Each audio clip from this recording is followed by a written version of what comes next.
Welcome everyone. You're watching David. As usual, it's been a while since I made a video.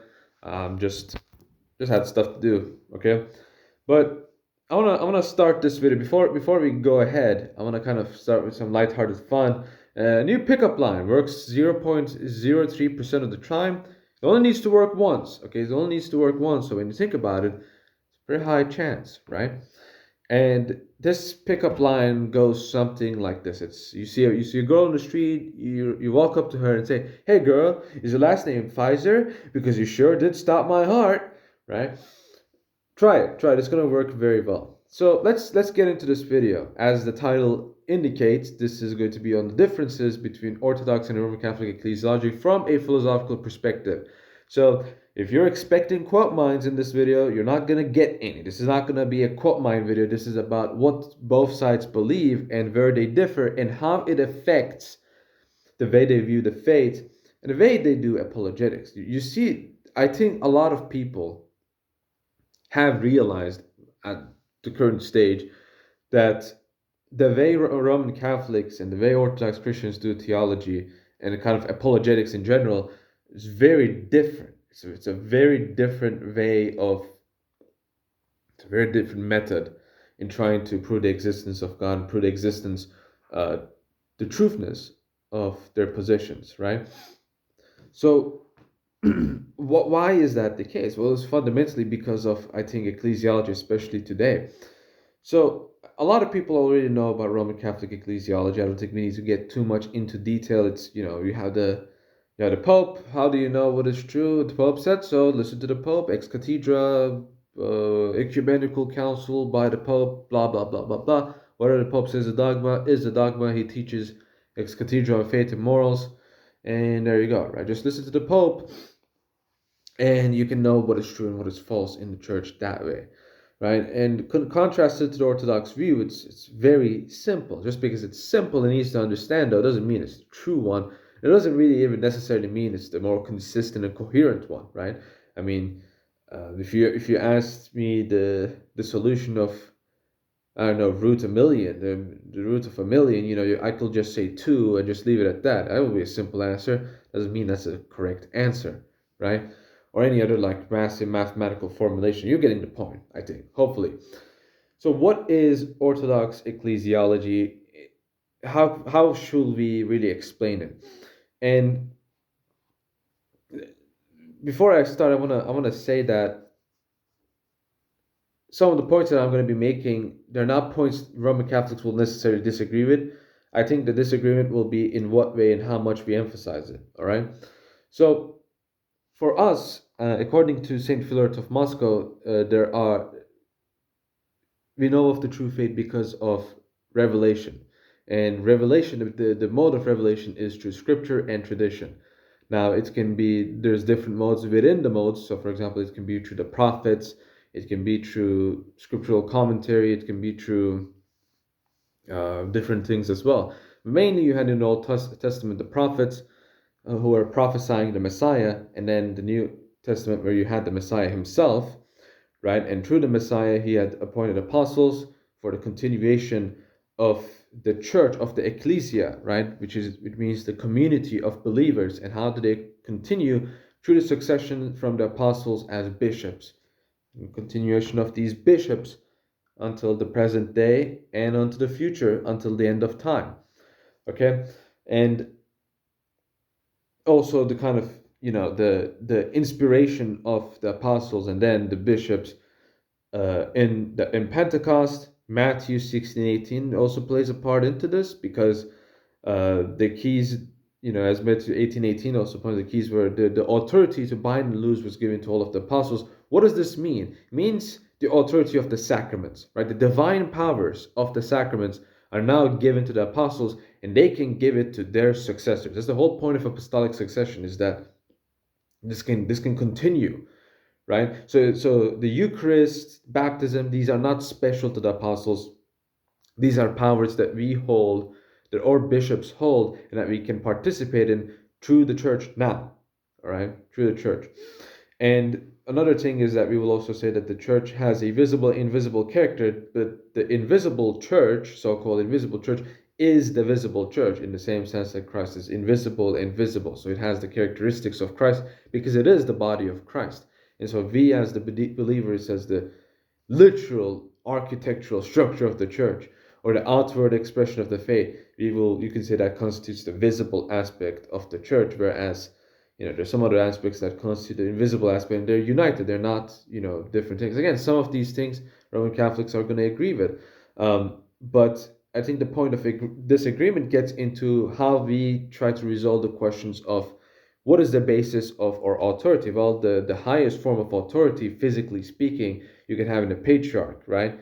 The head of a bishop, the head of a bishop, the head bishop, so to speak, he will be the highest authority locally speaking, right? So, for example, the bishop of Antioch, he will be the highest authority of Antioch. Is there a higher authority above the bishop of Antioch?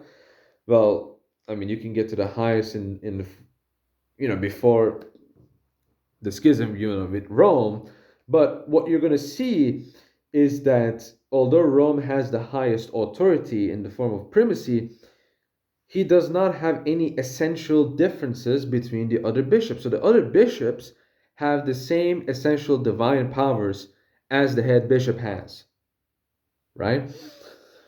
Rather, the bishop of Rome has the honor of being the first, and so he has kind of the authority as kind of the big brother, where he is to be listened, where he has first place in the councils, but his voice does not take over the voice of other bishops. For example, if there's a dispute, he can't just say, I don't agree with you, I'm going to silence you, you're going to listen to me, right? That's not going to happen. So if there are disputes, for example, how do you resolve disputes? Well, as Acts 15 shows, we resolve disputes through councils, through conciliar disputations and debates, where you eventually want to reach to a consensus, right? So Acts 15 was about whether the Gentiles will have to be circumcised, and there were some people that said they shouldn't, some people say they should. The people that were say they shouldn't be because they're not part of that practice, the lower T tradition, won out in Acts 15, and they made that decision, and a decision was brought to other churches, and it was up to them to agree with it, and most of them agree with it. If history indicates us anything regarding that. So, for example, if there are any disputes today, like I'm Orthodox, but this Trinity stuff's kind of weird. I know that doesn't make any sense to me. Well, you had the First Ecumenical Council, or you point them to that council because it's a dispute that was already resolved. Or any Christological dispute, you can point out the Second Council, Third Council, Fourth Council, the Fifth Council, even the Sixth Council, right? You have different councils that you can point people to, right? Or if there's a disputation in regards to a specific practice or a specific belief, you can follow the Trinitarian understanding of St. Vincent of Laurence's, how we understand, how we know what is true. St. Vincent says that we know a doctrine is true because it is antique, because it is universal, and because it has the consensus, right? So the consensus of the fathers, that it is universal, so it's not just in a specific location, but it is believed and agreed upon on the entirety of the church. And that is antique. It's not an innovation. It's not something new, right?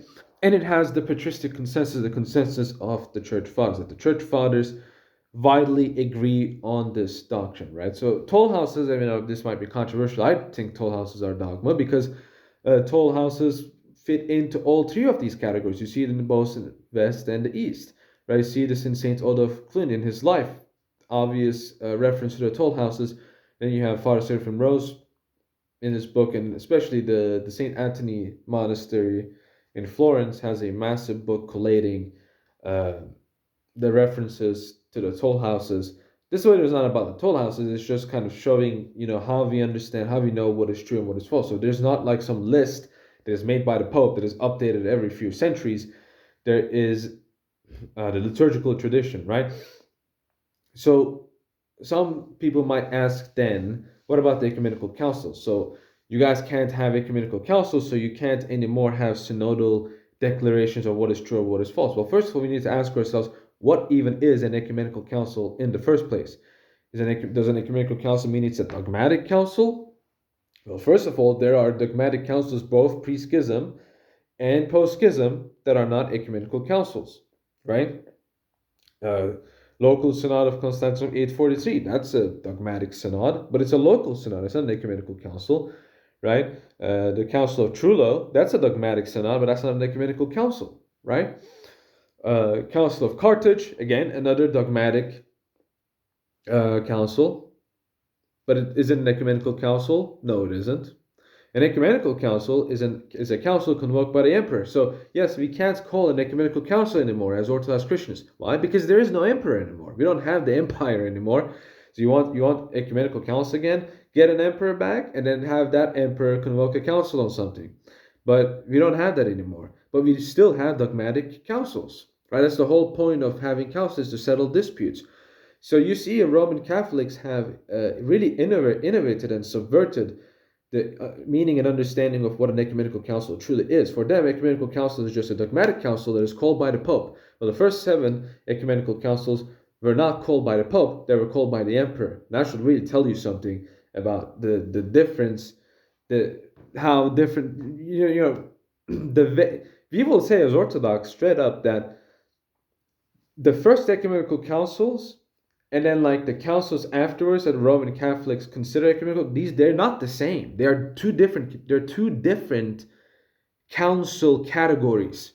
Two different council categories. And we don't accept the second one that the Roman Catholics have invented. We don't accept them. We don't accept that concept.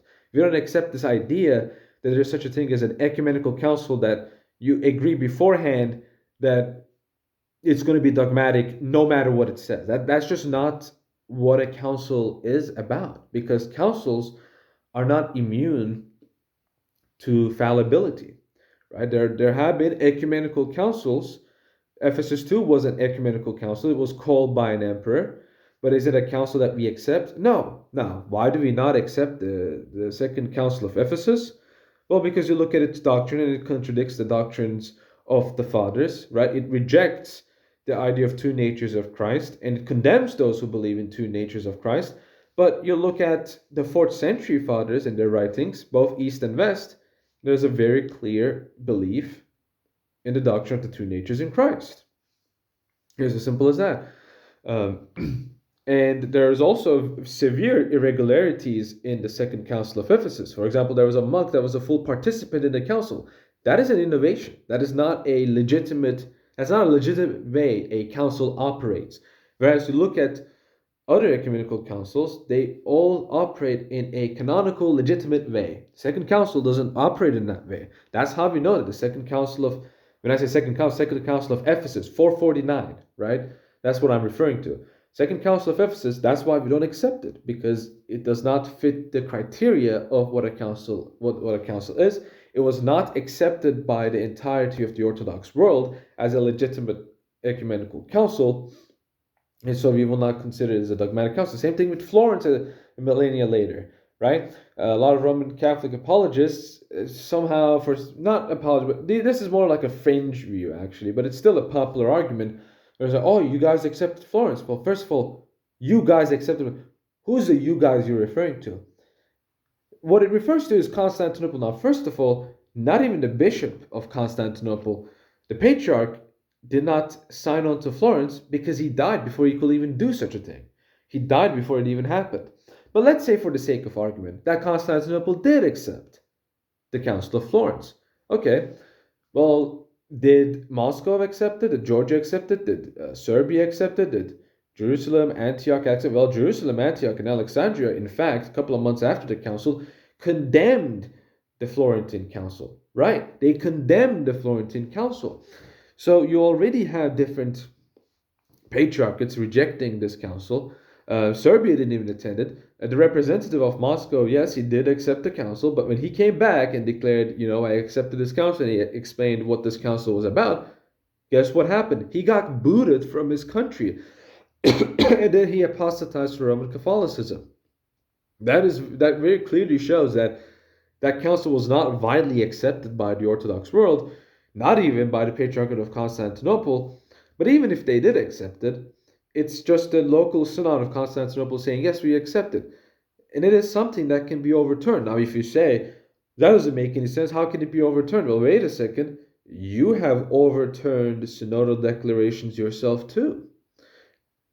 Let me give you an example. Council of Constance. Council of Constance, in order to be able to elect a pope to solve the problem of the three popes of the Avignon papacy, in order to solve it, which by the way, to this day, Roman Catholics are not sure which popes during the Avignon, during the Western Schism, were the true popes. If there was even a true pope existing in the first place, if there wasn't an interregnum.